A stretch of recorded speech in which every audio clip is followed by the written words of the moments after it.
बगलामुखी माता का जो स्वरूप है वो क्या सौम्य है या उग्र है? कुछ भी संभव है बगलामुखी से। चाहे वो देश पे संकट हो, चाहे प्रदेश पे संकट हो, चाहे वो राज्य पे संकट हो, चाहे व्यक्ति पे संकट हो। तो 4 गण होते हैं। पहले गणों के स्वप्न आएंगे, शिव के स्वप्न आएंगे, फिर भगवती स्वप्न में आएगी। तो एक मैं पहले तो 1.5 वर्ष कोई मिसगाइड मुझे किया। 1.5 वर्ष तक मैं किसी घर में अंडरग्राउंड रहा। 1.5 वर्षों तक करोड़ों जप किया बिना दीक्षा के। मैं एक रहस्य आपको बता रहा हूँ।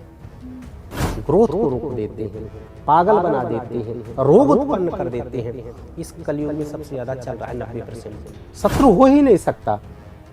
साधक जो है शत्रु के स्तंभित कर देता है उसे। इसीलिए कहता हूँ इस दुनिया में सुने, दीक्षा ले, या तो कहते हैं कि पावर हाउस बन जाओ या पावर हाउस के साथ जुड़ जाओ। मुझे भगवती बगलामुखी उपासक के नाम से ही जानते हैं। देवी जी हजारों काम किया, कोई असफल नहीं हुआ तक, लेकिन हमारे गुरुदेव ने हमें महामृत्युंजय भैरव बताया। मेरा कोई अस्तित्व नहीं है, मैं तो हूँ सो हूँ कह रहा हूँ। कराने वाली भगवती है। नमस्कार, बहुत बहुत स्वागत है आपका जीवांजलि में। आपके साथ मैं हूँ अभिलाषा पाठक और आज हमारे इस पॉडकास्ट में हम देवी की साधना की बात करेंगे, स्तुति की बात करेंगे।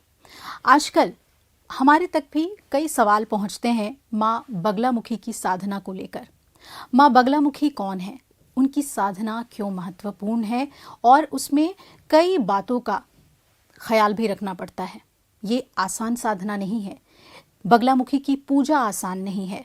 कहते हैं कि ऐसी कोई इच्छा नहीं है जिसकी पूर्ति माँ भगवती बगलामुखी नहीं करती हैं। हम सभी जानते हैं कि दतिया में सिद्धपीठ है, इसके साथ साथ उज्जैन के पास नलखेड़ा में माँ प्रतिष्ठित हैं और यहाँ के जो साधक हैं वही हमें सीधे सीधे जो सही और सटीक जानकारी है वो दे सकते हैं।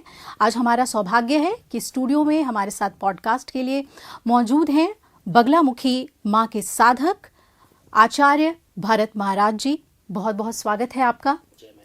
और आपकी जो साधना है वो अब विश्व जान रही है, लोग जान रहे हैं, कई लोग उससे लाभान्वित हुए हैं और आपकी जो असीम श्रद्धा है माँ बगलामुखी में, उसके बारे में भी हमने काफ़ी कुछ जाना है। बहुत सारी जो जिसे हम कह सकते हैं कि सवाल हमारे अंदर है माँ बगलामुखी को लेकर, उनके स्वरूप को लेकर, वो सवाल तो हम आपसे पूछेंगे ही। साथ ही ये भी जानना चाहेंगे कि ऐसा कहा जाता है कि कलयुग में सबसे ज़्यादा अगर कोई जागृत भगवान है, ईश्वर हैं, तो वो माँ देवी हैं।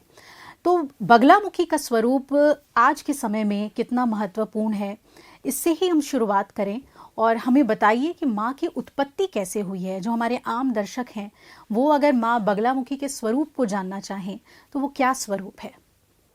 सभी दर्शकों को जय माई की। जिह्वाग्रमादाय करेण देवीं वामेन शत्रुन् परिपीडयन्तीं गदाधिघातेन स दक्षिणेन पीताम्बराढ्यां दुभुजां नमामि। सर्वमङ्गलमाङ्गल्ये शिवे सर्वार्थसाधिके शरण्ये त्र्यम्बके गौरी नारायणि नमोस्तुते। पीताम्बरायै बगलामुख्यै नमः। चूँकि मैं जो हूँ तो मेरा जीवन, मेरा सर्वोच्च माँ बगलामुखी है और पूरी दुनिया को विदित है कि हमारे पास हमारे धर्म ग्रंथों में 10 महाविद्याओं का वर्णन है। कितनी महाविद्याएं हमारे पास हैं? 10 महाविद्याएं हैं। तो भगवती जो बगलामुखी है उसका नाम पीताम्बरा भी है। वो 8वीं महाविद्या है, 8वें नंबर में आती हैं माँ बगलामुखी। और भगवती का प्राकट्य, प्रश्न उठेगा कि भगवती कौन है, उसका स्वरूप क्या है, उसके कार्य कैसे हैं, वो क्या क्या कार्यों को करती है और उसका प्राकट्य कब हुआ, सभी लोग जानना चाहेंगे। तो बताऊं कि भगवती बगलामुखी 10 महाविद्याओं में 8वीं महाविद्या है और इसका प्राकट्य सतयुग में हुआ। अच्छा। 4 युग है ना? जी जी। हाँ, सतयुग, त्रेता, द्वापर और कलयुग। तो सतयुग में अब कब हुआ?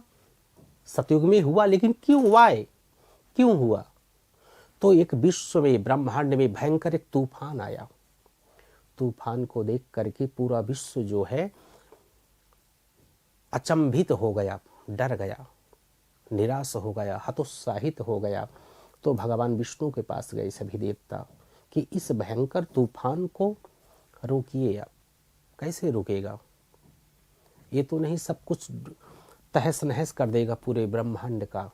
तो भगवान विष्णु ने हरिद्रा सरोवर के अंदर प्रविष्ट होकर के, भगवान विष्णु नारायण, काठियावाड़ गुजरात, वहां जाकर के तप किया भगवती त्रिपुर सुंदरी का। और चतुर्दशी की रात्रि, मंगलवार के दिन रात्रि में भगवती का प्राकट्य हुआ। भगवती प्रकट हुई भगवान विष्णु के समक्ष, नारायण के समक्ष, और भगवती ने कहा मेरे लिए क्या आज्ञा है, मैं क्या करूं? भगवान विष्णु ने हाथ जोड़कर कहा कि जाओ, ये जो भयंकर तूफान आया है इसको दूर करें आप, इस बाधा को, इस समस्या को दूर करें, ताकि सभी जो प्राणी हैं सुचारू रूप से अपने जीवन को व्यवस्थित रूप से जी सकें। इस उपद्रव को भगवती आप शांत करो। और भगवती ने एक क्षण में ही प्रकट होकर के और उस भयंकर जो आया हुआ तूफान था उसका शमन कर दिया। और ऐसे में भगवती का जो प्राकट्य रात्रि में हुआ, हरिद्रा सरोवर में हुआ, विष्णु की उपासना से हुआ और इस भयंकर तूफान को शमन करने के लिए हुआ। तो ये भगवती ऐसी कृपालु है, ऐसी दयालु है। और इसका नाम माँ बगलामुखी और इसको पीताम्बरा भी कहते हैं। जैसे दतिया पीठ मध्य प्रदेश में आप जाएंगे तो ये पीताम्बरा पीठ से नाम से जो है प्रसिद्ध है। हाँ जी। ये देखिए क्या सुंदर संयोग है कि आज इस पॉडकास्ट के लिए जब मैं अपने वस्त्र का चयन कर रही थी तो अपने आप जो पीली साड़ी है वो मुझे सबसे पहले मेरे हाथ में आई और वो मैंने निकाल लिया। मुझे ध्यान नहीं था कि ये माँ बगलामुखी का पीत वर्ण जो है, पीला रंग जो है, वो उनका पसंदीदा रंग है, वही धारण करती हैं वो। बाद में मुझे ख्याल आया कि अरे माँ बगलामुखी तो पीला पहनती हैं। तो ये क्या एक जुड़ाव की ओर एक संकेत था। कैसे महसूस करें कि जीवन में देवी आपको कुछ ऐसा संदेश दे रही हैं कि वो आपके साथ मौजूद हैं। कोई भी एक आम इंसान, क्या उसे कोई ना कोई ऐसे संकेत मिलते हैं कि वो ईश्वर से जुड़ा हुआ है, करीब है? माँ बगलामुखी से जुड़ने के क्या संकेत होते हैं? संकेत के बिना व्यक्ति उसके विषय में चर्चा भी नहीं कर सकता। संकेत क्या, ये तो भगवती ने आपको चूज किया है, आपका चयन किया है, आपका वर्ण किया है, आपको स्वीकार किया है, आपको एक्सेप्ट किया है। ये जो घटना एक पॉडकास्ट नहीं है, ये तो उसकी कथा हो रही है। ये तो उसकी कथा है और कथा ईश्वरीय होती है। कथा ईश्वर की होती है, देवी की होती है। हम लोगों की तो व्यथा होती है। तो अपनी कथा को व्यवस्थित रूप से, वो कथा दिव्य रूप से चल पाए, भाव के सहित और समर्पण के सहित, तो आपका तो देवी ने चयन किया है, वर्णित किया है इस साड़ी में। क्योंकि भगवती को पीला जो वस्त्र है बहुत प्रिय है, उसको पीताम्बरा बोला गया है। हल्दी प्रिय है, पीले पुष्प प्रिय है, पीले वस्त्र प्रिय है, जितनी भी, क्योंकि उसका हरिद्रा सरोवर से उसका प्राकट्य हुआ है, उसका जन्म ही हरिद्रा से हुआ है। जो आज आपने दिव्य साड़ी का जो चयन किया, आपने नहीं किया, ये भगवती ने किया है। और इस समय आप बैठे हैं, जो प्रश्न कर रहे हैं उससे संबंधित ये प्रश्न और ये जो उत्तर यहाँ से जाएंगे, न तो आप प्रश्न कर रहे हो, न मैं उत्तर दे रहा हूँ, ये भगवती ने चयन किया है। ये मानते हैं ना कि कोई भी चीज़ ईश्वरी कृपा के बिना नहीं हो सकती। फिर ये कैसे होगी, ये पॉडकास्ट कैसे हो सकता है? ये भगवती ने चयन हम दोनों का किया है। बहुत सुंदर आपने। और यहाँ आकर के आपके प्रश्न हैं और मैं कोशिश कर रहा हूँ उत्तर देने की, ये करवा रही है भगवती। माँ के स्वरूप के बारे में हम बात कर रहे थे तो कई लोगों का ये प्रश्न आता है कि 10 महाविद्या जो हैं वो तंत्र विद्या में वो माताएं आती हैं, तो बगलामुखी माता का जो स्वरूप है वो क्या सौम्य है या उग्र है? कई लोग कहते हैं कि वो उग्र स्वरूप है, इसीलिए हर कोई उनकी साधना नहीं कर सकता। आप एक साधक हैं, आप बताइए कि क्या स्वरूप है माँ का? माता का स्वरूप तो माता जैसे ही होता है।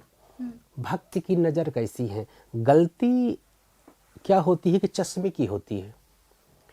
आंखें खराब नहीं होती। कई बार हम जिस कलर का चश्मा लगाते हैं ऐसी दुनिया हमें दिखाई देती है। हमें चश्मे को उतारना होगा। रही बात भगवती बगलामुखी का, इस दुनिया सुने जितने भी दर्शक हैं सब सुने। भगवती बगलामुखी या 10 महाविद्याओं का पूजन हम 2 तरह से इनका पूजन कर सकते हैं। आपने सुना होगा एक दक्षिण मार्ग होता है जी। एक होता है वाम मार्ग। दक्षिण मार्ग क्या है? जैसे जो हमारे दतिया पीठ है वो दक्षिण मार्ग पूजन वहाँ चलता है, और कामाख्या में वाम मार्गी पूजन। वाम मार्गी पूजन होता है जहाँ पंच मकार का अनुपालन होता है। 5 मकार, मांस, मछली, मैथुन, ये सब चीज़ें होती हैं। लेकिन दक्षिण मार्गी ये जो साधना होती है उसमें पुष्प, दीप, धूप, दीप, नैवेद्य, सात्विक पूजन और एक तामसिक पूजन, 2 पूजन होता है। तो जो मेरा पीठ है जहाँ से मैं दीक्षित हूँ दतिया, वो दक्षिण मार्ग है। तो भगवती का पूजन 2 मार्गों से किया जा सकता है, चाहे 10 महाविद्याओं का हो चाहे नवदुर्गाओं का हो। आप चूज करिए कि आपको किस मार्ग में जाना है, कौन सा मार्ग आपको प्रिय है। दक्षिण मार्ग प्रिय है या वाम मार्ग प्रिय है, आप स्वतंत्र हो। आपको डिसाइड करना है, आपको एक्सेप्ट करना है जिस मार्ग से आप जाना चाहो। नोएडा आने के लिए 2 मार्ग हैं, लेकिन महत्वपूर्ण क्या है, मार्ग या डेस्टिनेशन जी। हाँ, जो इम्पोर्टेंस क्या है, किसका है इम्पोर्टेंस, वो है डेस्टिनेशन का। तो दैट्स माय अचीवमेंट, जो आप प्राप्त करना चाहते हो महत्वपूर्ण वो है। माध्यम से, किस माध्यम से आपने किया, माध्यम महत्वपूर्ण नहीं होता है, महत्वपूर्ण होता है जो आप चाहते हो। महत्वपूर्ण वो है किसी भी मार्ग से जाओ, भगवती की प्राप्ति ही अंतिम लक्ष्य उद्देश्य हमारा होता है, चाहे वाम मार्ग हो चाहे वो दक्षिण मार्ग हो। लेकिन देवी जी इतना बताना चाहूंगा, इस कलयुग में कुछ भी आप चाहते हो, अगर आपको सिंहासन चाहिए, आपको पद चाहिए, आपको प्रतिष्ठा चाहिए, आपको कुर्सी चाहिए, आपको नंबर 1 पोजीशन चाहिए, आपको चुनाव जीतना है, आपके पास शत्रु बाधा है, रोग बाधा है, मल्टी डिजीज, आपको कहीं ना कहीं रोग है, सब कुछ है, दुनिया से हताश हो गए हो, रोड पे आ गए हो, सब कुछ डूब गया है, मानसिक रूप से प्रताड़ित हो, शत्रु चारों तरफ घिरे हुए हो, एक ही नाम है बगलामुखी। बगलामुखी का दर्शन करिए, हवन कराइए या अनुष्ठान करवाइए। उसके शरण में जाने के बाद कोई बाधा जो है तो आपके जीवन में रह ही नहीं जाएगी। ये मेरा वादा है, प्रॉमिस करता हूँ दुनिया से। जैसा कि आपने बताया कि आपको कोई बड़ा पोस्ट चाहिए या आप कोई बड़ा मुकदमा लड़ रहे हैं, शत्रुओं से घिरे हुए हैं। कई जगह ऐसा भी संदर्भ आता है कि राजा महाराजा जब युद्ध पे जाते थे तो वो बगलामुखी की साधना करके जाते थे, और ऐसा कहा जाता है कि अगर देवी प्रसन्न है तो वो खुद युद्ध भूमि में मौजूद होती हैं और युद्ध को अपने खड़ग से जिताती थी। आपको याद होगा, और हमारा भारत और चीन का युद्ध कब हुआ था? पहला जो वॉर था 1962 हुआ था ना। आपने कभी गूगल किया है? देखिए, आपके जितने व्यूअर्स हैं और आई थिंक वो सब बहुत वेल एजुकेटेड होंगे और हैं, जो आपके जैसे अखबार जो है और बहुत, और आप भी स्वयं इतने सब पढ़े लिखे हैं, तो ज़रूर किसी न किसी ने तो देखा होगा। और अगर नहीं देखा है कारणवश किसी, बता देता हूँ कि आपने जैसा कहा कि देवी कैसे काम करती है शत्रुओं के ऊपर। अरे इंडिविजुअल शत्रु नहीं, जब देश पे संकट आता है तो देश की सरकार गई। कौन गया था? नेहरू जी। पता है 1962 का जब चीन के साथ युद्ध हुआ तो भारत कमजोर था। उस समय इतनी सैन्य पावर नहीं थी। अब लगभग 14 से 15 लाख सैनिक हैं हमारे टोटल इस समय, और बजट भी अच्छा है सैनिकों का, और हम हिंदुस्तान भी काफ़ी हमारा सुधार हुआ है इकोनॉमिकली। ठीक है, उस समय वो सब चीज़ें नहीं थी। तो क्या हुआ कि चीन का जब युद्ध हुआ तो बोले कि इतना बड़ा देश है, अब कैसे होगा। तो स्वामी जी के पास दतिया पीठ गए नेहरू जी, संकल्प दिलाई कि स्वामी जी बचा लीजिए देश को। आप गूगल करिएगा, दतिया में जाइएगा तो पूरा विवरण लिखा है। देवी जी जिस पीठ से हूँ, देश का पीठ है, वो देश के समर्पित पीठ है और चमत्कारों का पीठ है। वो चमत्कार देखना है इस दुनिया को तो दतिया जाइए। तो बोले कि आप कुछ करिए। बोले क्या किया जाए? बोले संकल्प लीजिए, आपके पास महाशक्ति है, 10 महाविद्याओं में बगलामुखी है, ये देश को संकट है, बचा लीजिए स्वामी जी। तो स्वामी जी ने पूरे विश्व में, पूरे भारत में घोषणा करी कि जो देवी के उपासक हो वही साधक तुरंत दतिया पहुंचे। मतलब सभी देवी साधकों को बुलाया गया दतिया। स्वामी जी ने आवाहन किया, हम्म। सबको कॉल किया, पेपर में निकलवा करके। वहां से साधक कुछ पहुंचे, स्वामी जी स्वयं बैठे, रात्रि में अनुष्ठान चला और अंत में देवी प्रकट हुई। हाँ, ये कोई वो नहीं है जैसे कि आजकल पॉडकास्ट में लोग बताते हैं। मैं कह रहा हूँ गूगल में जाइएगा, देवी प्रकट हुई, हुई सो हुई। और एक ब्राह्मण से रात्रि में अनुष्ठान चल रहा था, ब्राह्मण से वो देवी कहती है कि चलो। वो ब्राह्मण आचार्य डर गए, हो स्वामी जी के पास दौड़े दौड़े गए कि अनुष्ठान के दौरान एक देवी का अट्टहास सुनाई हमें दिया। कौन है? बोले कार्य सिद्ध हो गया हमारा। स्वामी जी ने कहा हवन करिए, कार्य सिद्ध हुआ। वो देवी आ गई। तो बोले आई तो गई कहाँ? बोले कि गई जहाँ चीन और भारत बॉर्डर में गई। दूसरे दिन आप आज ही गूगल करिएगा, इसको देखिएगा। इंटरव्यू हुआ चीन के सैनिकों का, पीछे क्यों भागे। अब पता है अनुष्ठान किसका हुआ था? माँ बगलामुखी या धूमावती के संयुक्त मंत्रों से। वहाँ धूमावती भी हैं दतिया पीठ में।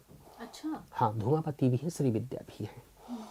तो सैनिक बोले कि कोई शक्ति थी, अट्टहास करते हुए पीछे की तरफ खींच रही थी, हम अंदर जा ही नहीं पा रहे थे। इतना भयंकर तूफान, जो सतयुग में तूफान आया था, वही तूफान जो है तो बॉर्डर पे आ गया। और गिद्ध और वो तूफान, एक शक्ति, अदृश्य शक्ति पीछे की तरफ खींच रही थी। ये गूगल में भरा पड़ा है, ऑथेंटिक पूरी चीजें हैं। और दतिया पीठ के अंदर सब कुछ लिखा है। वो यज्ञशाला भी आज है, वो ये देवी है। कुछ भी मैं कहता हूँ, लाखों शत्रु आपके पीछे पड़े हों, बगलामुखी का नाम ले लो, अनुष्ठान करा लो, दूर चले जाएंगे।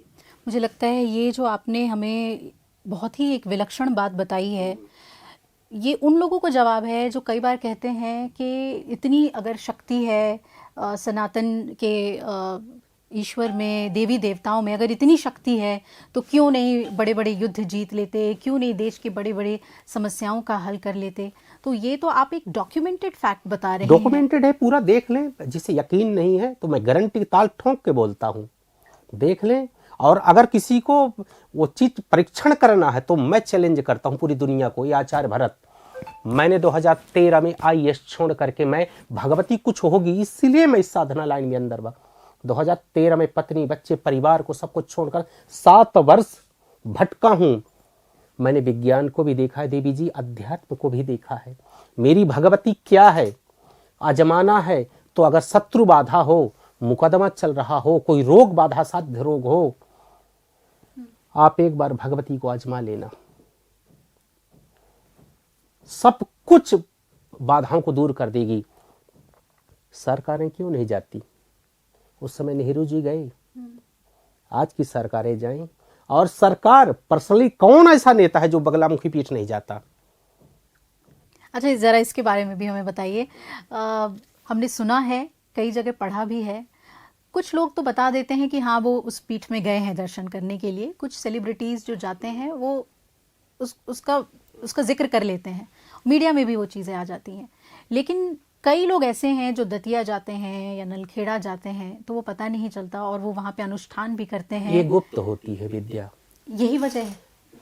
इस देवी जी कुछ इशारा करेंगे कौन कौन से सेलिब्रिटीज वहाँ पहुँचते हैं? सब बता रहा हूँ, लेकिन लोग गुप्त क्यों रखते हैं? अगर आप अनुष्ठान करवा रहे हो, गुप्त रखो।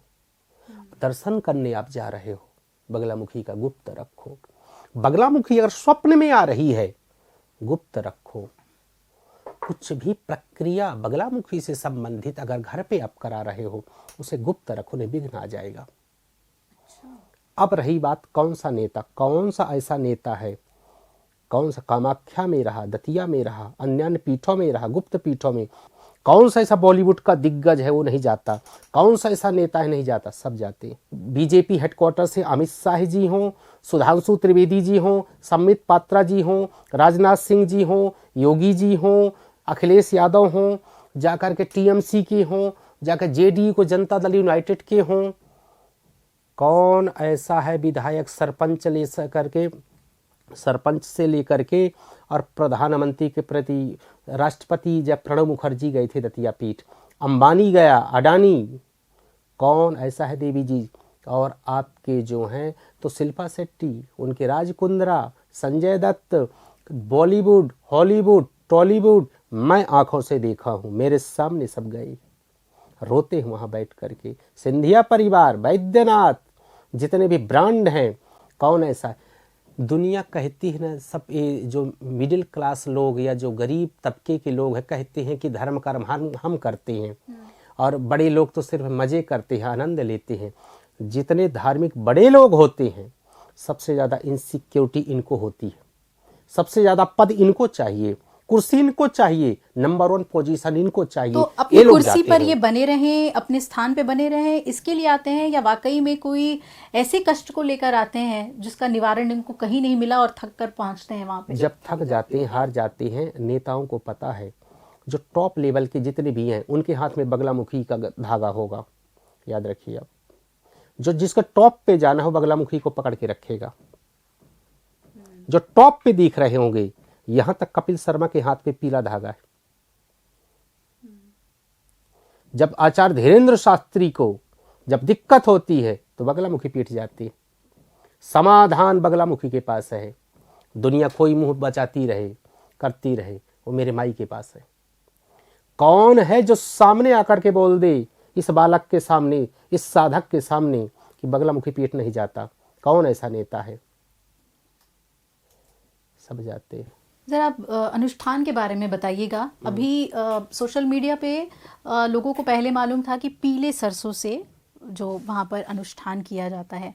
अब सोशल मीडिया पे एक चर्चा बहुत ज़्यादा हो रही है कि कैसा शत्रु जिसने आपको जीवन में बहुत कष्ट दिया हो या जिससे आप बिल्कुल परेशान हो, लाल मिर्च से अनुष्ठान किया जाता है। क्या होता है कि अनुष्ठान 2-3 तरह के, जैसे आप कोई व्यक्ति है पीड़ित है, वो किसी साधक के पास गया, फ्रॉड के पास नहीं कि जो चैंटिंग कर लेते हैं। कई ऐसे साधक है जो कहते हैं सीधे आप मंत्र को पढ़ो, बिना दीक्षा के मंत्र तो पढ़ा ही नहीं जाता। जो ओरिजिनल साधक होगा वो ऐसा कभी मिसगाइड नहीं करेगा। पहली बात, ओरिजिनल साधक के पास जाओ, अगर कोई समस्या है वो बताएगा कि आपको क्या कराना है। हवन से काम सिद्ध हो जाएगा, दर्शन से हो जाएगा, या अनुष्ठान करवाना होगा। अनुष्ठान का मतलब पर्टिकुलर विशेष मंत्र, जो मूल मंत्र है भगवती के अनुष्ठान होते। जैसे चुनाव जीतना है ना, एमपी का है, एमएलए का चुनाव है, कितने जप होंगे एमएलए के लिए, कितने जप होंगे एमपी के लिए, गुप्त स्थान तय करते हैं नेता लोग, वो अनुष्ठान लेकिन एक बात बताइए, अगर बहुत सारे एक ही मनोभाव से बहुत सारे लोग आ रहे हैं तो कैसे ये तय होगा? क्योंकि मैंने तो यही सुना है बगलामुखी के बारे में कि वो वार है जो कि अचूक हो ही नहीं सकता। तो इतने सारे लोगों, जिसके अनुष्ठान, जिसकी जब संख्या ज्यादा होगी, जिनके प्रक्रियाओं में गड़बड़ नहीं होगी, दोनों लोगों का अनुष्ठान हो रहा है। हाँ। आप और आप आमने सामने हैं, दोनों का अनुष्ठान बगलामुखी का हो रहा है। आप में कोई गड़बड़ हुई तो आप हार जाओगे, जीत जाएगा। तभी ये कहा जाता है कि अगर आप गलत हैं और आपने बगलामुखी अनुष्ठान कराया है तो हो सकता है कि आपको और ज़्यादा परेशानी हो।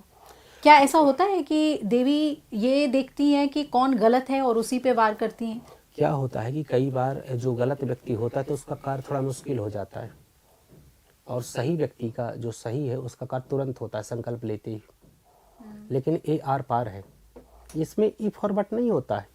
बहुत सारे पंडित और बहुत सारे साधक मना भी करते हैं कि आप बगलामुखी ना कराएं, क्योंकि अगर आप गलत हैं अपनी जगह पे तो फिर देवी आप ही को कष्ट पहुंचाएंगी। पहुंचाती है, लेकिन कई बार थोड़ा सा देरी से ही भगवती का अगर कोई शरण में गया है तो कार्य भी पूरा करती है। आप एक प्रश्न किए थी मिर्ची जी, क्या होता है, जैसे साधक के पास कोई गया, साधक ने परीक्षण किया, कई माध्यम होते हैं, आपको देख करके हम बता सकते हैं कि तंत्र बाधा है कि नहीं। आपकी आंखों के मूवमेंट को देख करके, आपकी एक्टिविटी को देख करके, आप पोस्चराइजेशन को देख करके, आपके हाव भाव को देख करके, आपकी ओवरऑल जितनी एक्टिविटी है उसको देख करके एक ज्योतिष है, that's mean astrology. Astrology science is not science. तो ये है कि आप बैठे कैसे हो, आप किस हिसाब से आप सोच रहे हो, ये सब चीज़ें, ये भी एक ज्योतिष है। देख करके साधक समझ जाता है कि आपको ये प्रॉब्लम है। फिर जैसे डॉक्टर के पास रिपोर्ट जाती है, डॉक्टर देखता है कि क्या प्रॉब्लम है, डायग्नोसिस करने के बाद डॉक्टर कहता है कि ये ऑपरेशन से ठीक होगी या टैबलेट से, वो डॉक्टर तय करेगा। तो मैं भी मिर्ची का हवन होता है, तो जब बहुत नेगेटिविटी हो, तंत्र बाधा हो। आकर्षण के लिए पीली सरसों होती, तंत्र बाधा को नष्ट करने के लिए, शत्रु को परास्त करने के लिए, शत्रु को ठिकाने लगाने के लिए मिर्ची का हवन कराता हूँ। अच्छा, एक चीज़ बताइए मुझे, कई बार सरसों बहुत चिटकता है, जब वो हवन में जब स्वाहा करते हैं तो कई बार वो बहुत चिटकता है, कई बार नहीं, कम चिटकता है, इसका क्या मायना है? और मिर्ची का जब हवन होता है तो कई बार महसूस ही नहीं होता कि ये मिर्ची का स्वाहा कर रहे हैं। तंत्र बाधा जब होगा, तंत्र बाधा है अगर, तो 10-10 किलो मिर्ची का हवन कराया हूँ, कोई गंध नहीं होगी, कोई गंध नहीं होगी। एक मिर्ची काफी है। आप दादी और नानी हमारी जलाया करती थी ना माँ लोग, एक मिर्ची अगर चूल्हे पे चली जाए तो मुश्किल हो जाता था वहाँ बैठना। लेकिन मैंने एक ऐसे प्रयोग यहाँ से मुंबई तक कराया हूँ, लास्ट में मिर्ची का हवन 5-5, 10-10 किलो मिर्ची, और कोई खांसी तक नहीं आई। क्यों? ये तंत्र बाधा है, ये मंत्र बाधा है, ये शत्रु बाधा है, ये रोग बाधा है, ये निगेटिविटी है। और वो सरसों चिटकने का अर्थ? उसका भी यही चीज है। कई बार जब चीजें होती है तो मान के चलिए कि शत्रु परास्त हो रहा है, आपका कार्य बन रहे हैं, अगर चिटक रहा है अच्छे से, बहुत ज्यादा, तो मान के चलिए कि बहुत ज्यादा निगेटिविटी थी। नींबू, पीली सरसों और मिर्ची, 3 चीजें तंत्र में बहुत इंपॉर्टेंट है। नींबू भी फटफट करता है, पीली सरसों भी करती है, और मिर्ची, एक सरसों का तेल भी, नीम सरसों का तेल से भी होता है। ये तंत्र मार्ग में हम साधकों को पता है कि किस बाधा के लिए, ये मार्ग ऐसा है कि किस बाधा के लिए कौन सी समिधा और औषधियों का प्रयोग होगा। इसलिए ये अनुष्ठान बहुत कॉस्टली होते, बड़े लोग करा पाते हैं, लेकिन ये अनुष्ठान कराने के बाद कुछ कराने की जरूरत रह ही नहीं जाती। बहुत बड़ी चीज है ये बगलामुखी। अच्छा, ये तो आपने अनुष्ठान के बारे में हमें बताया, और ये जानने की इच्छा भी थी कि सरसों, मिर्च, क्या कुछ और चीज़ों का इस्तेमाल भी होता है जिसके बारे में शायद हम नहीं जानते हैं? होता है, ये गुप्त होती है, इसमें कई विष होते। विष? एक मैलसिल नाम सुना होगा, मैनसिल। अच्छा। एक होता है पारा, लिक्विड होता है। सर्प के विष का भी इस्तेमाल होता है? जितने विष हैं वो गुप्त चीजें हैं। अब जितने विष हैं, ऐसे विष हैं कि सूंघ लो तो मर जाओ। इसलिए अनुष्ठान ओरिजिनल केसर का, कई विषों का, पारे का, कई तरह के तेलों का, कई तरह के पत्तियों का, कई तरह की औषधियों का, क्या समस्या लेकर के आया है कोई व्यक्ति, ये साधक तय करेगा। खून का भी इस्तेमाल होता है, कई तरह की चीजों का होता है। ये बहुत मार्ग कठिन है। खून किसी जानवर का, ये बहुत बड़ी चीज है, बहुत, तब ना गुप्तता है इसके अंदर, एकांत में होता है। और जब इसका प्रयोग हो जाता है तो व्यक्ति पानी नहीं मांगता। कुछ भी संभव है बगलामुखी से, चाहे वो देश पे संकट हो, चाहे प्रदेश पे संकट हो, चाहे वो राज्य पे संकट हो, चाहे व्यक्ति पे संकट हो, चाहे इंस्टीट्यूशन पे संकट हो, चाहे वो किसी संस्थान पे संकट हो, चाहे आपके कुर्सी पे संकट हो।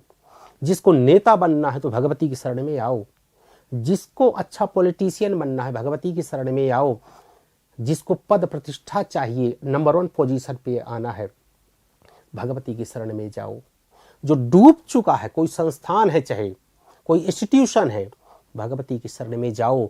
सब जगह से हार गए हो, असाध्य रोग हो गया, भगवती की शरण में जाओ। लाखों शत्रु आपको घेर रखे हैं, भगवती बगलामुखी की शरण में जाओ। सुबह होते होते पता नहीं चलेगा कहाँ भाग गए, या तो मित्र बन जाएंगे, या तो आपकी शरण में आ जाएंगे, या तो पुलिस के पास जाएंगे कि ऐसा करो कि मुझे गिरफ्तार कर लो, बेचैन हो रहा हूं मैं, मुझे कोई मार रहा है, मुझे कोई जिह्वा मेरी खींच रहा है, ये कर रहा है। कहीं भी नंबर 1 पोजीशन पे जाना है आपको, सिर्फ एक ही नाम है माँ बगलामुखी का। अनुष्ठान करवाइए या स्वयं भगवती की दीक्षा लेकर के मंत्रों की स्वयं जप करिए। आप जुड़ जाइए भगवती के साथ में, आपका कल्याण है। कलयुग में इससे बड़ी देवी, इससे बड़ा मंत्र, इससे बड़ी शक्ति मैं दुनिया को बताना चाहता हूं, कोई नहीं है देवी जी। बिल्कुल। क्योंकि आपने कहा कि दीक्षा लेकर खुद भी मंत्र कर सकते हैं, तो ये भी कहा जाता है कि साधना बहुत कठिन है और डरना भी चाहिए, क्योंकि अगर कोई भी आपसे गलती होती है, इसमें त्रुटि होती है, तो उसका फल भी भोगना पड़ता है। तो कैसे दीक्षा ली जा सकती है, और बिना दीक्षा जो लोग मंत्रोच्चारण करते हैं और पूजा करते हैं, उनको क्या कहना चाहेंगे आप? उनको यही कहना चाहूँगा कि इस मार्ग में मंत्र जो है श्रापित और कीलित हैं। जैसे दरवाजा बंद है, कहाँ कोई आ पाएगा, खोलना पड़ेगा, जब खोलेगा तब कोई अंदर आएगा। ऐसे ऋषियों ने इसकी मर्यादा को देखते हुए, इसकी उग्रता को देखते हुए, इसकी तीव्रता को देखते हुए, इसकी दिव्यता को देखते हुए, इसकी गोपनीयता को देखते हुए ऋषियों ने इसको श्रापित और कीलित कर दिया है मंत्र को। जब गुरु परंपरा से आप मंत्र को लोगे तभी ये खुलेगा। चाबी गुरु के पास होती है। गूगल पे देख लिए, सब कर लिए, चैंटिंग करने लगे, दैट्स रॉन्ग, वो कोई फायदा नहीं है, वो और गलत हो जाएगा आपके साथ। गुरु के पास जिसको भी इस मार्ग में आगे बढ़ना है, गुरु के पास जाएं, गुरु मंत्र दे और प्रक्रिया बताए, और गुरु ये भी बताए कि कौन सा मार्ग गुरु का है, दक्षिण मार्ग, वाम मार्ग। दीक्षा लेकर के क्रमिक दीक्षा होती है, एकाक्षरी मंत्र, चतुराक्षरी मंत्र, अष्टाक्षरी मंत्र, फिर मूल मंत्र मिलता है भगवती का, और गुरु बताता है कि जाओ जप करो। जैसे जैसे आप जप करोगे वो मंत्र फैलेगा आपके शरीर में, जहां हाथ रखोगे वो आपकी चीज होगी। अच्छा, एक बात बताइए, कभी ऐसा हुआ है कि आप कोई अनुष्ठान कर रहे थे और ऐसा महसूस हुआ हो कि देवी का प्राकट्य हुआ है, और क्या देवी प्रसन्न है पूजा से या संतुष्ट नहीं है पूजा से? आभास हो जाता है। कैसे ये आभास होता है? आभास होता है कि मन अगर प्रसन्न होने लगे, भगवती अगर स्वप्न में उसके गण आते हैं, पहले स्पष्ट बता रहा हूँ, दुनिया सुने, गोलमोल बातें नहीं जी। में साधना और सब चीज़ें, कि जब मन प्रसन्न हो जाए, जब जो है तो भूख कम लगने लगे, ठीक है, भूख कम हो जाए, शरीर से सुगंध आने लगे।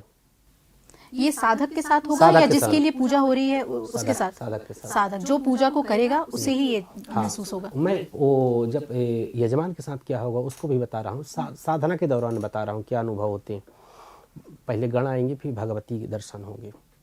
गण कौन होते हैं? गण होते हैं हरिद्रा, गणपति, बटुक, योगिनिक, क्षेत्रपाल, 4 द्वारपाल होते हैं। तो 4 गण होते हैं। पहले गणों के स्वप्न आएंगे, शिव के स्वप्न आएंगे, फिर भगवती स्वप्न में आएगी। इसके बाद प्रसन्नता, चारों तरफ से मन में संतुष्टि, सेटिस्फैक्शन, समझ जाइए भगवती प्रसन्न है। आपने कहा भूख नहीं लगना, भूख कम लगना। कई लोग दिन भर खाते रहते हैं ना समोसे गोलगप्पे, तो उसमें कम हो जाती है भूख। मतलब मन ही नहीं करेगा कुछ खाने का? करेगा लेकिन कम, जैसे कि कम करेगा, ज्यादातर भगवती पे जुड़ा रहेगा। तो ये एक अच्छा साइन है। अच्छा साइन है। नवरात्र में भी अगर भूख कम लगे तो ये अच्छा साइन अच्छा साइन है। और जो दिन भर सिर्फ, देखिए 2 ही चीज है, या तो भोजन की तरफ दौड़ लो या भगवती की तरफ। झुकाव किसकी तरफ है, समझ जाइए कि मेरा मन किस तरफ है। अगर ज्यादातर खाने की तरफ है तो भगवती नहीं है, अगर भगवती है तो फिर खाना नहीं।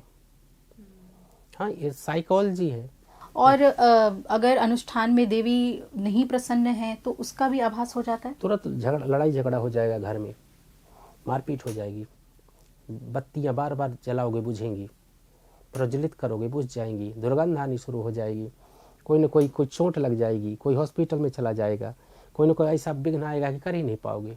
ये जजमान के साथ, किसी के साथ भी हो सकता है। अगर अनुष्ठान करा के कोई आए और उसके बाद इस तरीके की समस्या आए तो इसका क्या अर्थ है? क्या अनुष्ठान अच्छे से हुआ नहीं? अच्छे से हुआ नहीं है, या तो कोई गलती हुई है। अनुष्ठान के दौरान 2-3 चीज़ों का विशेष ध्यान रखना चाहिए। पहले तो अनुष्ठान कराओ, गुप्त रखो, फिर ब्रह्मचर्य का पालन, स्वच्छता का पालन। अगर ब्रह्मचर्य का आपने तोड़ा, अगर आपने स्वच्छता को तोड़ा, अगर आपने गुप्त नहीं रख पाई आप, तो विनाश संभव है, निश्चित। क्या उसको फिर से ठीक करने का भी कोई तरीका होता है? ठीक करने का कि फिर से आप पूजन करें, फिर से करिए, प्रार्थना करिए, लेकिन 3 चीज़ों को विशेष ध्यान रखना होगा। एक ब्रह्मचर्य, एक गुप्तता, सीक्रेट होनी चाहिए बातें, और एक स्वच्छता। लघु शंका, दीर्घ शंका जा रहे हो, हाथ भी नहीं धुल रहे हो, स्नान भी नहीं कर रहे हो, उसी वस्त्र में बैठ गए, वो रुष्ट हो जाएगी। कई लोग कहेंगे कि देवी है, माँ है, माँ है, माँ है। माँ तो है, लेकिन माँ उग्र भी है। प्रक्रियाएं कुछ होती हैं।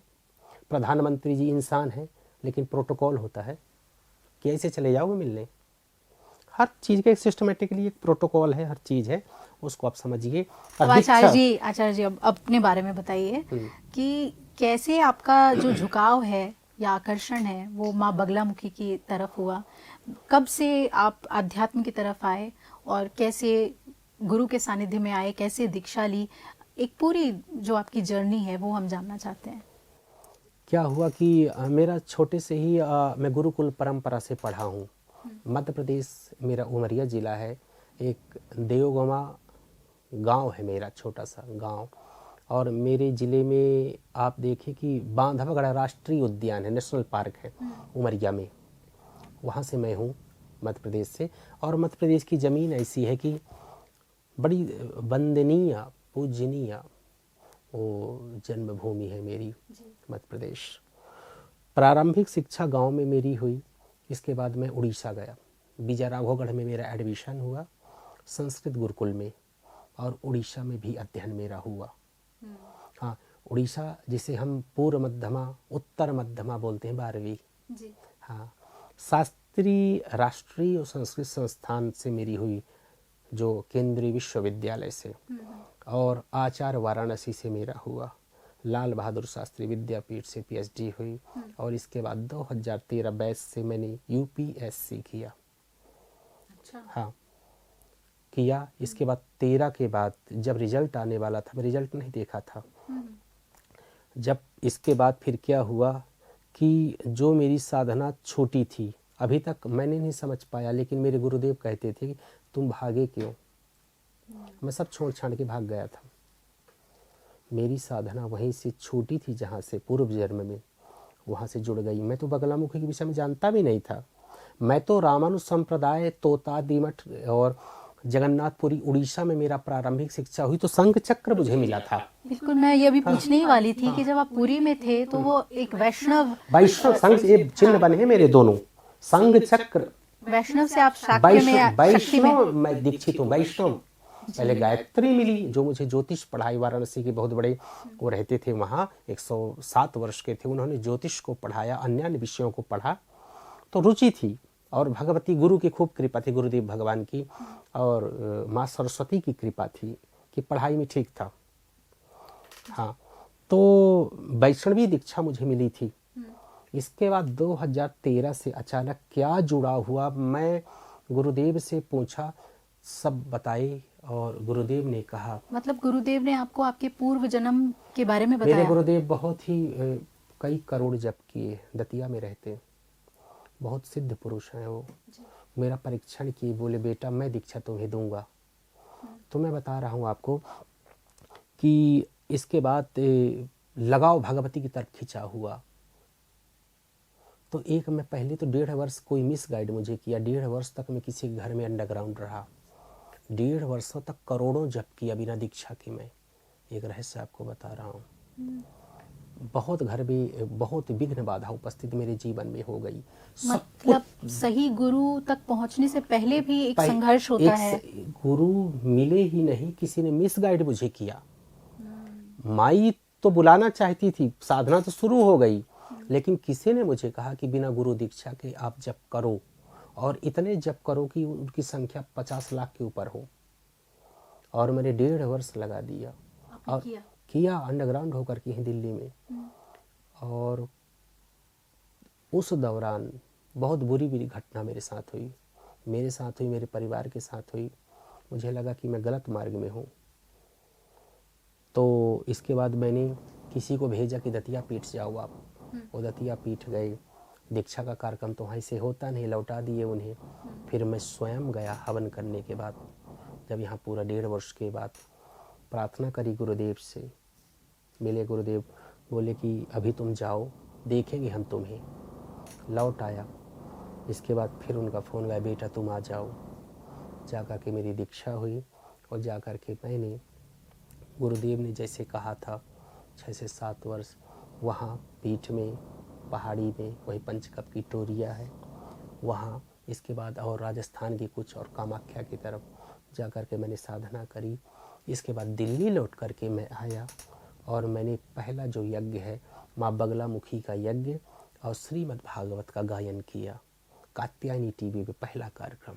वैसे कथा तो मैं छोटे से कर रहा हूँ, मैं 2008 से कथा कर रहा हूँ, लेकिन ये पहले यूपीएससी की तैयारी कर रहा था, फिर पढ़ाई, फिर ये साधना, इस दौरान छूट गया था। तो साधना के बाद जब पहली जो कथा हुई वो जाकर के यज्ञ और कथा के साथ किया। और आज पूरे भारतवर्ष में कथा करता हूँ, चाहे वो भागवत कथा हो, राम कथा हो, शिव पुराण हो, देवी, और प्रीचिंग और ज्योतिष को पढ़ाता भी हूँ। जिसे विश्वास ज्योतिष पे हो एक बार जरूर आए। जीवन पढ़ाई में रहा है, साधना में। मैंने विज्ञान अध्यात्म दोनों को देखा है। मैं आज के हिसाब से साधक हूँ और जो भी बताता हूँ ओरिजिनल बताता हूँ, बिना ताम झाम के बताता हूँ। भगवती की साधना कोई भी कर सकता है। दतिया में जाएंगे, नई नई बहुएं कर रही हैं, कोई स्त्री कर सकती है, बहना कर सकती हैं, कोई पुरुष कर सकता है, बच्चे, सब लोग साधना कर सकते हैं। बस एक निवेदन है कि दीक्षा लेने के बाद इस मार्ग में आगे बढ़िए। आप बिना सही तरीका मालूम होना चाहिए, प्रक्रिया मालूम होनी चाहिए। प्रक्रिया मालूम होनी चाहिए। फिर प्रश्न उठता है कि बिना दीक्षा वाले क्या कर सकते हैं? तो बिना दीक्षा वाले भगवती का एक होता है रुद्र यामल तंत्र का अष्टोत्तर शतनाम का पाठ। आप गूगल में जाइएगा, ये दुर्गा सप्तशती में है नहीं, रुद्र यामल तंत्र में गूगल में जाएंगे तो रुद्र यामल तंत्र है, उसका जो है भगवती बगलामुखी का अष्टोत्तर शतनाम का पाठ कर लीजिए और बगलामुखी चालीसा का पाठ आप कर सकते हो बिना दीक्षा के। रात्रि में पीला आसन बिछा करके 2 दीपकों को जला करके इसको आप करिए। 2026 आ रहा है, इसको करिए। 2026 में अगर धन आपको चाहिए, वैभव चाहिए, शत्रु कोई आपके ना हो, अच्छी नौकरी लग जाए, अच्छी शादी हो जाए, आपकी मन प्रसन्न रहे, तन प्रसन्न रहे, आरोग्य रहे, घर में सुख शांति रहे, तो एक उपाय बता देता हूँ कि आप बगलामुखी अष्टोत्तर शतनाम के आप 11 पाठ डेली करिए और 3 पाठ बगलामुखी चालीसा के करिए। आप रात्रि 9 बजे से या सुबह 5 या 6 बजे से पीला आसन बिछा करके 2 दीपकों को जलाना है आपको, एक सरसों के तेल का, एक घी का, और भगवती के सामने चौकी पे फोटो रख लीजिए। माई की न हो तो नवदुर्गा की रख लीजिए, दुर्गा मैया की, और आसन बिछा करके बढ़िया पाठ करिए। संकल्प ले लीजिए कि मेरा नाम ए है, मेरा गोत्र ए है, हे भगवती मैं ए चाहता हूँ। और 3 महीना करिए, 6 महीना करिए, 1 साल पूरा करिए, आधा घंटे का टाइम लगेगा।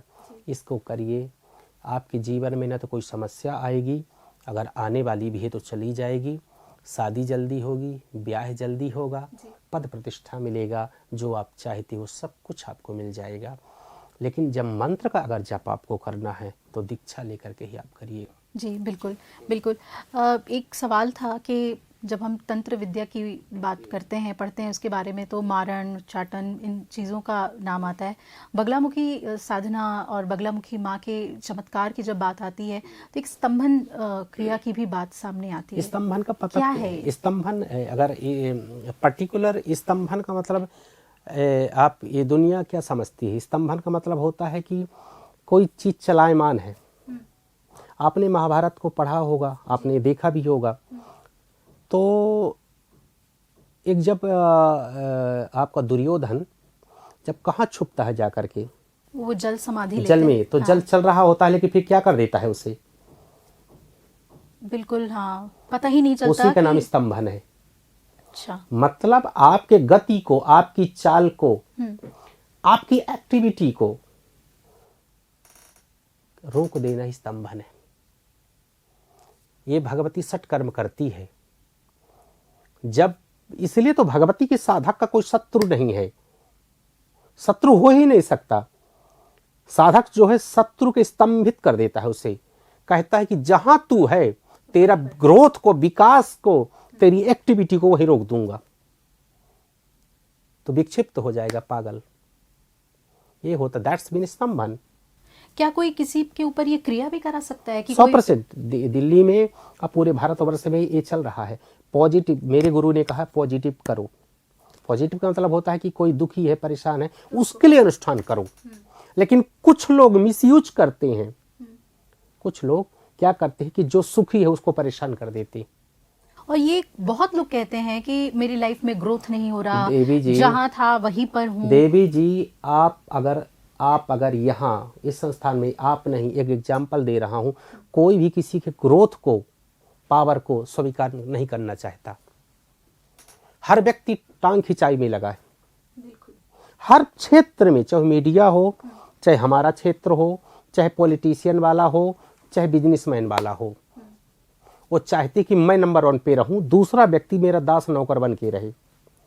जब दो आमने सामने कंपनियां होती हैं तो एक कंपनी, ये सब बड़े बड़े साधकों के पास जाते हैं, तांत्रिकों के पास जाते हैं बिजनेसमैन, भाई भाई एक ऊपर तंत्र करा देता है। हम तो सब जानते ही इसी क्षेत्र में है, सास बहू पे, बहू सास पे, भाई भाई करा देता है, बिजनेसमैन वो करा देता है, दुकान को बंधवा देते हैं, ग्रोथ को रोक देते हैं, पागल बना देते हैं, रोग उत्पन्न कर देते हैं। इस कलयुग में सबसे ज्यादा चल रहा है 90%। किसी को आज स्वीकार कर ले, नहीं 10 साल बात करेगा वो। लेकिन ऐसे जो लोग करते हैं किसी वो के गलत साथ, है। इसका क्या फल होता है? कुछ नहीं फल होता, पैसा चाहिए उन्हें। हमारे गुरुदेव ने कहा है कि मर जाना, रोटी ना मिले तो भीख मांग लेना, लेकिन गलत मत करना। देवी जी, आज भी कुछ आज तक नहीं, शुभ कार्य करता हूँ चुनाव के लिए करता हूँ, कोई फैक्ट्री बंद हो गई उसके लिए करता हूँ, असाध्य रोग है उसके लिए करता हूँ, कोई ग्रोथ रुक गई उसके लिए करता हूँ, तंत्र बाधा है उसके लिए करता हूँ, शत्रु बाधा है उसके लिए करता हूँ, पति पत्नी जेल में है उसके लिए करता हूँ, लाखों शत्रु पीछे पड़े हैं उसके लिए करता हूँ, व्यक्ति रोड पे आ गया है उसके लिए करता हूँ, खाने के लिए रोटी उसकी नहीं है उसके लिए करता हूँ। अगर किसी पे गलत स्तंभन हो गया हो तो क्या बगलामुखी अनुष्ठान से 100%, बिल्कुल 100% फिर से चलायमान हो जाएगी जिंदगी? 100%। जिसके आजमान हो जमा ले, इससे बड़ी क्लैरिटी के साथ कौन बोलेगा? अच्छा, किसी भी क्रिया का असर कितने दिनों तक, कितने सालों तक रहता है? क्रिया करने वाला कौन है,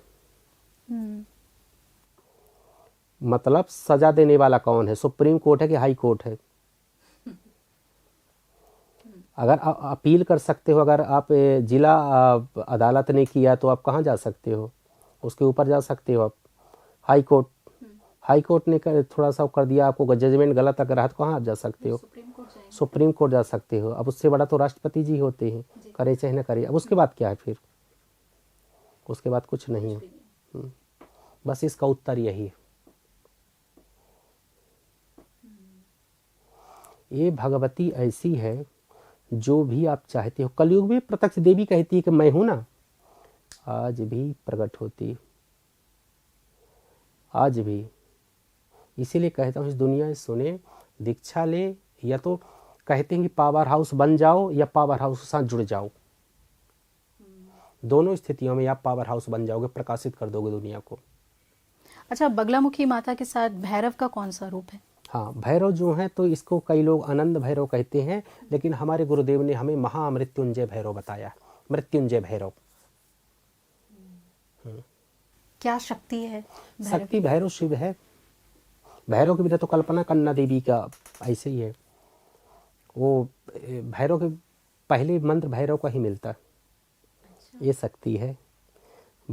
भैरव, योगनिक, क्षेत्रपाल, हरिद्रा, गणपति, 4 द्वार हैं, चारों में ये है।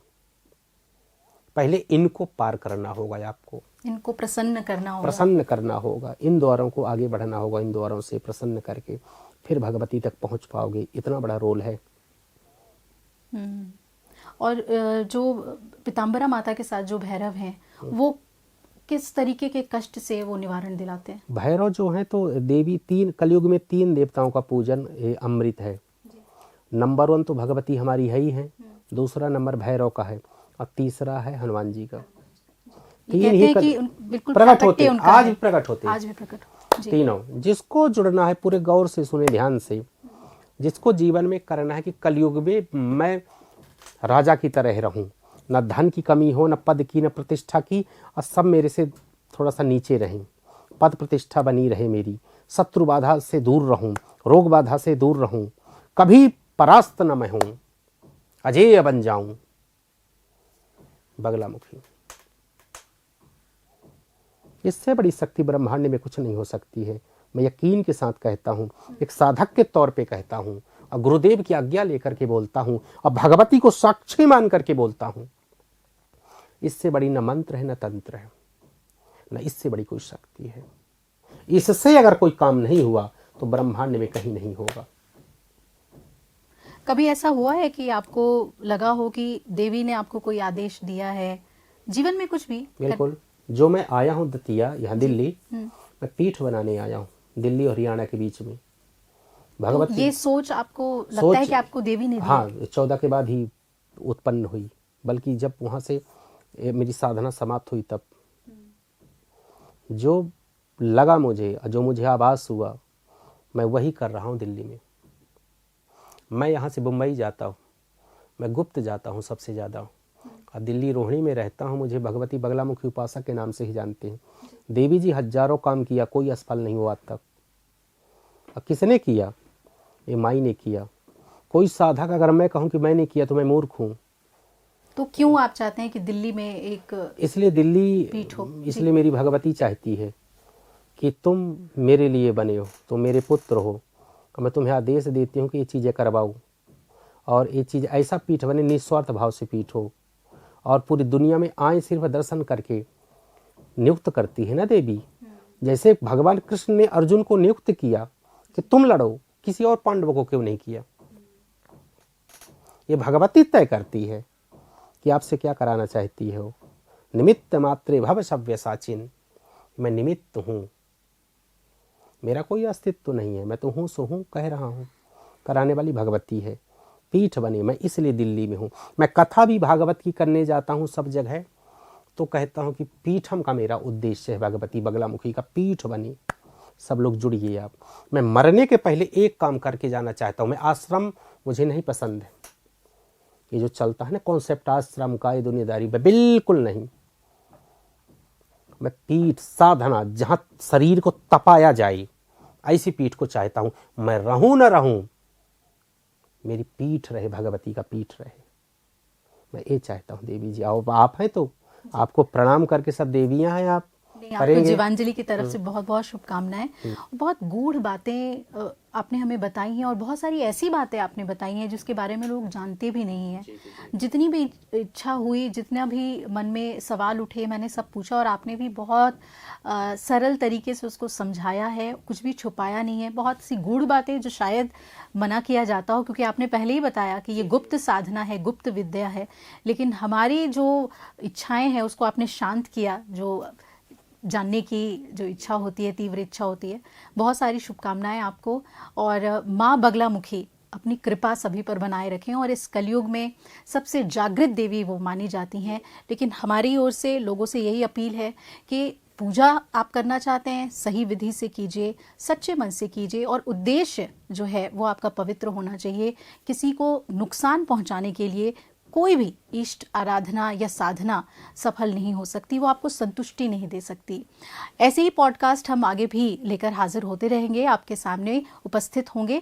इसी के साथ जीवांजलि में इस बातचीत को यहीं पर रोकते हैं। अगली बार फिर आपसे भेंट होगी। नमस्कार। अगर आपको हमारा ये वीडियो पसंद आया हो तो हमारे चैनल जीवांजलि को सब्सक्राइब करें